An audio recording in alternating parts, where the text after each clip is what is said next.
Hello everyone, my name is Kuuribro and welcome back to The Wolf Among Us. Now I said we were going to be jumping right into episode 5, but I forgot we have to do the little intermission one, so let's head into the Book of Fables and see what new stuff we got in episode 4. Oh, a lot of stuff was filled in, it looks like. Oh wait, no, these are all new again. Okay. Silver bullets. Yep, first one. Wolf's weakness. The legends of great and magical wolves often make mention of their weakness against weapons made of silver. And those tales bear out to be true. The silver bullets Mary shot Bigby with was not the first, but any of them could be his last. Any silver left in Bigby's body weakens his system, slows his healing, and can cause long-term damage, son of a dick nugget. Weakens his system and slows his healing. They did this in the fucking end of The Walking Dead, too, the last episode. These sons of bitches! I'm gonna get crippled. There's gonna be some silver put in me, and I'm gonna be weak, and I'm gonna have to keep playing that way. I'm not gonna give any spoilers, but any of you guys out there who played The Walking Dead Season 1, you know what I'm talking about. You know what happened in Episode 5. Acting Deputy, Snow White. With Ichabod Crane firmly out of the picture and King Cole still absent. Yeah, where's this guy? Is King Cole the Crooked Man? Seriously, that thought popped in my head a little bit ago. Maybe he is. I was thinking maybe Bluebeard could have been the Crooked Man earlier, but... The task of leading Fabletown falls squarely on Snow's shoulders. She has performed many of the job's duties for a long time, picking up the slack for Crane. But now that she's fully in charge of the business office, she has to deal with a new level of politicking she had not previously been exposed to. It's true, it always seems easier when you're not the one on the front line, right? Even if you're just like the president's assistant, as soon as you get pushed up to the president's spot, you start seeing what actually kept him busy all that time. The donkey skin coat, hide in plain sight. Only the truly beautiful will fully understand the power of a coat that makes its wearer appear ugly. It is the power to be invisible while still being seen. Unfortunately, its value can also be hard to see, but it is still a magic coat, and to some collectors, that is enough. Apparently not Jack. The Jersey Devil, Garden State Goon. Not all of the fables who came to this world landed in Fabletown. There are those who scattered across the farthest corners of the earth, and there are those who simply prefer the Garden State to the Empire State. Such is the Jersey Devil. Reports of its appearance have varied, although most accounts make mention of leathery wings. But an encounter with a certain axe of legend some years ago has temporarily rendered that feature absent. The woodsman get at him too. Fucking Woody, man. Way to go. The woodsman tax, enscorled by druids, ensorcelled, ensorcelled. That's not a real word. I'm calling that's not a real word, I swear to God. Once a simple tool for felling trees, the axe became much more when it was ensorcelled by druids and marked with their runes.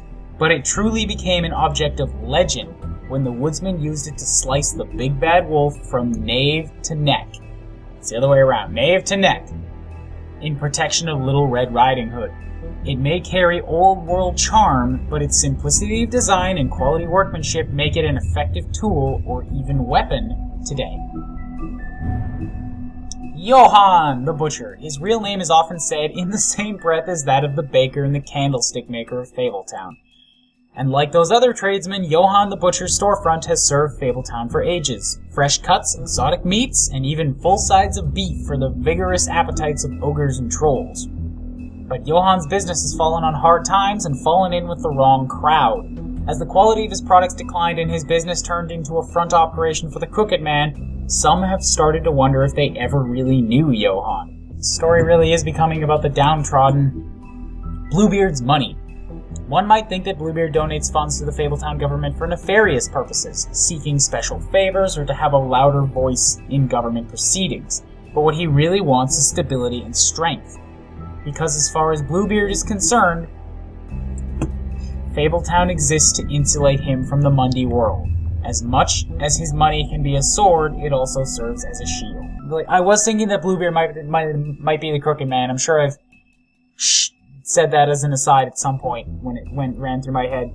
And I haven't really actually had to deal with him all that much. Maybe I've just been picking all of the conversation options that steer me away from him. But I would have expected him to be a much bigger thorn in my side than he necessarily has been. But still, I mean, like, is that not nefarious, though? It's like he's not actually using it for bad things, but he is donating specifically so that it can benefit... Well, I guess that's the way donations work in general. Son of a dick. This is getting into politics. I don't want to get into politics here, but Bluebeard, you're still an asshole. Nothing will change that. The Crooked Lair, headquarters. Occupying a desanctified church, this is just one of many locations the Crooked Man's operation uses to run the Fabletown underworld. Its lounge atmosphere makes for a comfortable meeting place unless you are an unwelcome guest.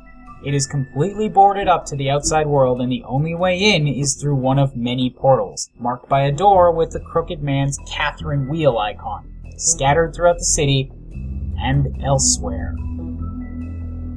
Does the witching well lead here? That's a thought. The Crooked Man, crime lord. Ugh.